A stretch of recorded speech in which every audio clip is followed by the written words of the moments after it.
जैसा कि last episode में हमने देखा कि टैंग शैन और बाकी कुछ स्टूडेंट्स को श्रेक स्कूल के अंदर एडमिशन मिल गया है और अब वहां अंदर जाने पर उन्हें एक सॉसेज की दुकान दिखती है। जीवू का सॉसेज खाने का मन है, जिसकी वजह से वो तुरंत टैंग शैन से उसके लिए सॉसेज लाने के लिए कहती है और टैंग शैन उसके लिए सॉसेज खरीद कर लाने लगता है। वहाँ जब टैंग शैन उसको अंकल कहकर पुकारता है तो सॉसेज बेचने वाले आदमी को बुरा लगता है, क्योंकि वो असल में कोई अंकल नहीं बल्कि उनकी तरह ही एक स्टूडेंट है जो यहाँ सॉसेज बेचता है। ये सुनकर टैंग शैन को बहुत अजीब लगता है और तभी वहाँ फिर मिस्टर धाई भी आ जाते हैं जो अंकल सॉसेज को बहुत डांटते हैं क्योंकि यहाँ पर ये बेचना मना था। टैंग शैन पूछता है कि आखिर क्यों ये बेचना मना है, इसमें खराबी क्या है, जिस पर मिस्टर धाई बताते हैं कि ये सॉसेज इसकी स्पिरिट सोल से बनी है। इसकी स्पिरिट सोल फूड के ऊपर है, जिस वजह से ये अपनी बॉडी फ्लूइड्स को यूज करके सॉसेज बनाता है। अब ये सुनकर टैंग शैन को उल्टी आने लगती है और वो उसके सॉसेज वापस कर देता है। मिस्टर धाई इस सिचुएशन पर बहुत हंसता है। अंकल सॉसेज के कई सारे नाम हैं, लेकिन हम इनको ऑस्कर कहकर पुकारेंगे। वहाँ हम दो लड़कियों को भी देखते हैं जो इन्हीं के साथ एडमिशन लेकर आगे बढ़ रही थी। असल में अभी इनका एडमिशन हुआ नहीं था, इनका एडमिशन प्रोसेस चल रहा है। यहाँ पर बहुत सारे बच्चे खड़े हैं और सभी एग्जाम 1 की लाइन में लगे हुए हैं। टैंग शैन भी एग्जाम 1 की लाइन में जाने लगता है, लेकिन मिस्टर धाई उसे रोकता है और उसे सीधे एग्जाम 4 की तरफ ले जाने लगता है। अब बाकी स्टूडेंट्स जो एग्जाम 1 की लाइन में लगे हुए थे वो नाराज हो जाते हैं क्योंकि इन बच्चों को एग्जाम 1, 2 और 3 को स्किप करवाकर सीधे एग्जाम 4 में ले जाया जा रहा है। जिस पर अब मिस्टर धाई उन्हें समझाता है कि जिनकी रैंक 20 से ज्यादा है वो पहले 3 एग्जाम को स्किप कर सकते हैं। टैंग शैन की रैंक 29, जीवू की रैंक 29 और बाकी जो 2 लड़कियां थी उनकी रैंक 26 और 27 की थी, जिस वजह से सिर्फ वो 4 ही एग्जाम 4 की तरफ जाने लगते हैं। अब फिर रास्ते में मिस्टर धाई बताते हैं कि जो पिछली लाइन में लगे हुए बच्चे हैं उनमें से कोई भी पास नहीं हो पाएगा क्योंकि एग्जाम 2 और 3 बहुत ज्यादा टफ होते हैं और रैंक 20 से नीचे वाले बच्चे इसमें पास नहीं हो पाते। असल में हर साल सिर्फ 2 या 3 बच्चे ही एडमिशन पा पाते हैं और अब तक सिर्फ 42 बच्चे ही स्कूल में पढ़े हैं। अब ये सुनकर उनको अजीब लगता है क्योंकि आखिर इतना मुश्किल एंट्रेंस रखने से तो स्कूल का ही नुकसान है क्योंकि उन्हें बच्चों से फीस नहीं मिल पाती। जिस पर मिस्टर धाई कहता है कि यहाँ का हेडमास्टर यानी यहाँ का प्रिंसिपल अपने असूलों का पक्का है। वो चाहे गरीबी में मर जाए लेकिन वो कमजोर बच्चों को नहीं पढ़ाता। इस स्कूल में बच्चों से ज्यादा तो टीचर्स हैं और यही इस स्कूल की सबसे खास बात है। यहाँ टॉप क्वालिटी की एजुकेशन दी जाती है और इसी वजह से टैंग शैन के टीचर, जिनको सब ग्रैंड मास्टर कहते हैं, उन्होंने श्रेक स्कूल रिकमेंड किया था। असल में यहाँ से ग्रेजुएट होने का यानी यहाँ से डिग्री लेने का बहुत मुश्किल क्राइटेरिया है। यहाँ एडमिशन लेने के बाद अगर तुम्हारी रैंक 40 या उससे ज्यादा है तभी तुम यहाँ से डिग्री पा पाओगे, वरना तुम्हें बिन डिग्री लिए ही भगा दिया जाएगा। इसीलिए अब तक सिर्फ 14 बच्चे ही यहाँ से ग्रेजुएट हो पाए हैं और वो 14 आज की डेट में अपनी अपनी फील्ड में नाम कमा चुके हैं। बाकी बच्चे जो एनरोल हुए थे लेकिन ग्रेजुएट नहीं हो पाए, वो 20 को मारते मारते खुद ही मर गए और उनकी कहानी वहीं खत्म हो गई। अब ये सब सुनकर बच्चे बहुत डर जाते हैं, लेकिन वो कैसे न कैसे करके इस स्कूल में पढ़ना चाहते थे, इसीलिए वो आगे बढ़ते हैं और एग्जाम 4 पर पहुंच जाते हैं।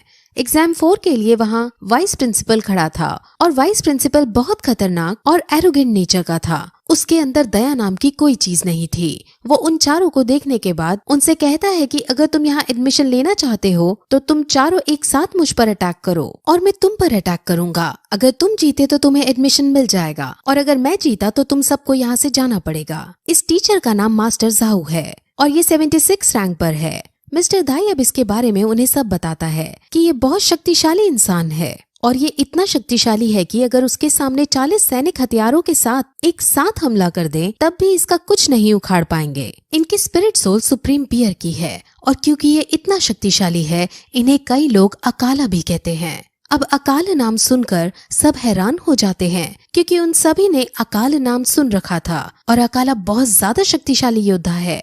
अब मिस्टर धाई इनको हराने का तरीका उन्हें बताता है कि स्पीड इनकी कमजोरी है, इसलिए तुम चारों को स्पीड का यूज करते हुए इनको हराना होगा। अब फिर इनको आधा घंटा दिया जाता है जिसमें उन्हें अपनी प्लानिंग करनी थी कि कैसे ये मास्टर जाऊ को हरा सकते हैं। अब वहाँ वो दोनों लड़कियां अपना इंट्रोडक्शन देती हैं, जिसमें से जिसने ब्लू कपड़े पहन रखे हैं वो रैंक 26 की है और वो किबाओ एम्बर की ट्राइब से है। इसकी स्पिरिट सोल एक टूल टाइप की है, जिस वजह से ये लड़की बहुत ज्यादा शक्तिशाली है। अब इसकी पावर का यूज करके वो सब अपनी अपनी स्पीड 30% बढ़ा सकते थे, जिस वजह से सब बहुत खुश होते हैं। इस लड़की का नाम निंग रोंग रोंग है।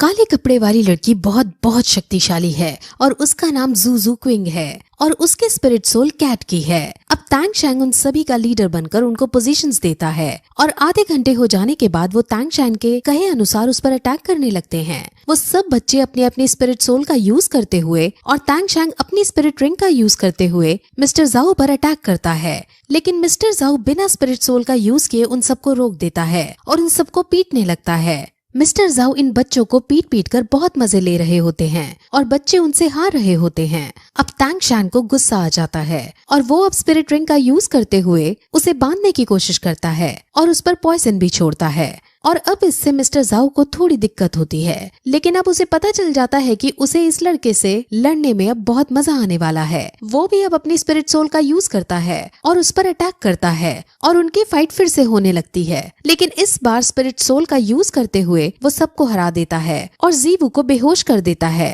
अब जीवू को बेहोश देख तांग शैंग को बहुत ज्यादा गुस्सा आ जाता है और वो अब कुछ और ना सोचते हुए सीधे मिस्टर जाओ के पास जाता है और कहता है कि अब ये मैच बंद करो, अब सिर्फ तुम्हारी और मेरी लड़ाई है और हम फिर से शुरू करेंगे। अगर मैं जीता तो तुम्हें एडमिशन देना पड़ेगा। मिस्टर जाओ मान जाता है और अब इस बार तांग शैंग हिडन वेपन्स का खुले तौर पर यूज करता है और एक साथ कई दिशाओं से उस पर हिडन वेपन से अटैक करता है।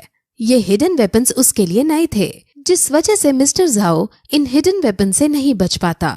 कई सारे हिडन वेपन्स उसे लग जाते हैं, लेकिन फिर भी वो क्योंकि 76 रैंक पर था इसीलिए वो उन सब को निकालने में कामयाब हो जाता है और हंसने लगता है। लेकिन फिर तांग शैंग भी स्माइल पास करता है। यहाँ से हमें ये पता चलता है कि हिडन वेपन्स के अंदर पॉइजन लगा था, जिस वजह से मिस्टर जाओ पॉइजन से अफेक्ट होकर कमजोर होने लगता है और अब मैच को खत्म करने के लिए तांग शैंग अपना हैमर उस पर देकर मारता है।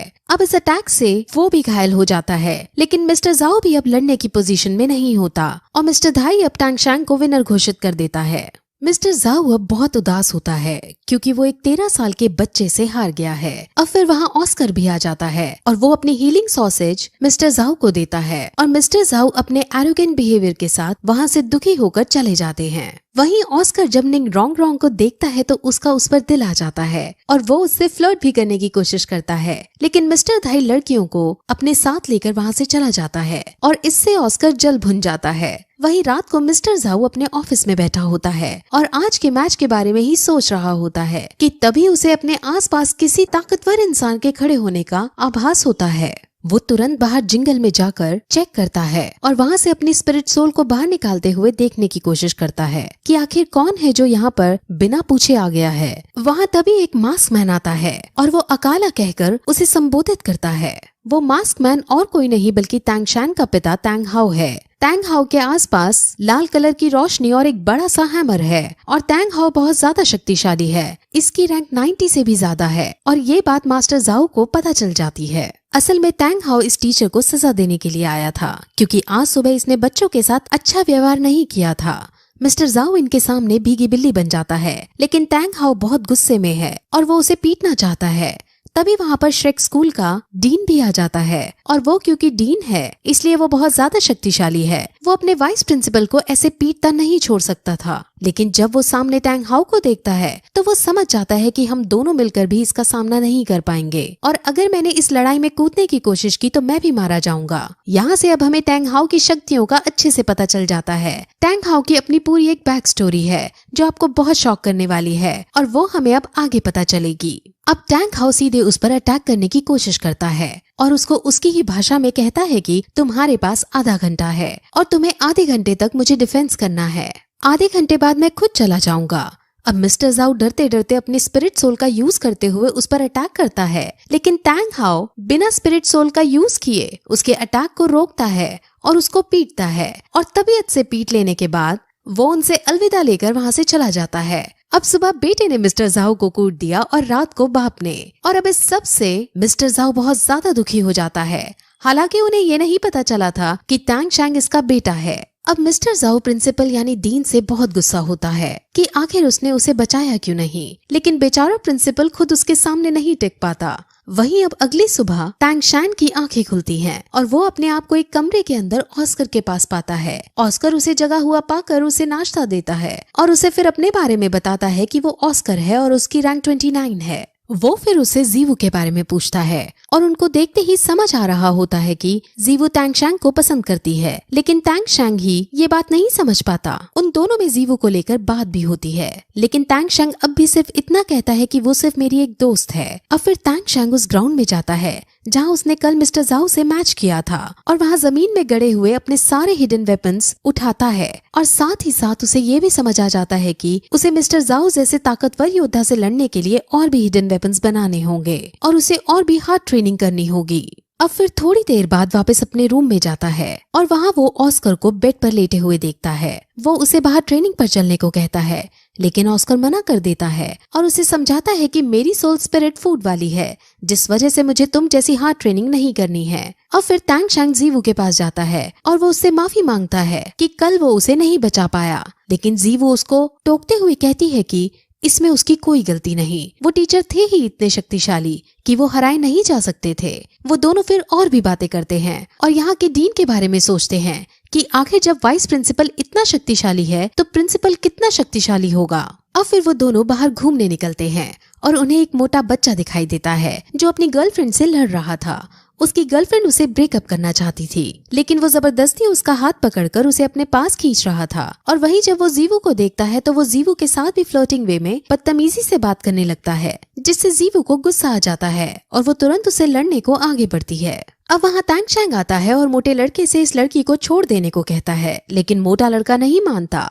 अब टैंग शैंग और मोटा लड़का फाइट शुरू करते हैं और मोटा लड़का टैंग शैंग के हर वार से बच जाता है, यानी मोटा लड़का बहुत शक्तिशाली है। मोटा लड़का फिर अपनी स्पिरिट सोल को यूज करता है जो कि एक बीस्ट टाइप की थी और वो फिनिक्स थी। Phoenix spirit soul beast type में सबसे शक्तिशाली होती है और वो उड़ने के साथ साथ भी फेंक सकती है। अब ये देखकर जीवू और टैंग शैंग बहुत शॉक होते हैं क्योंकि इतने मोटे लड़के के पास इतनी पावरफुल स्पिरिट सोल थी। लेकिन अब टैंग शैंग अपनी भी स्पिरिट सोल का यूज करता है, लेकिन वो उससे बच जाता है क्योंकि टैंग शैंग की स्पिरिट सोल एक प्लांट टाइप की थी और प्लांट हमेशा आग से डरता है, जिस वजह से अब जीवू उससे लड़ने जाती है। हालांकि जीवू पर भी वो भारी पड़ता है, लेकिन जीवू क्योंकि एक लड़की थी जिस वजह से वो उसकी सुंदरता से अट्रैक्ट होकर थोड़ा बहक जाता है और फिर जीवू को उसको हराने का मौका मिल जाता है और वो तुरंत उस पर अटैक करके उसे गिरा देती है।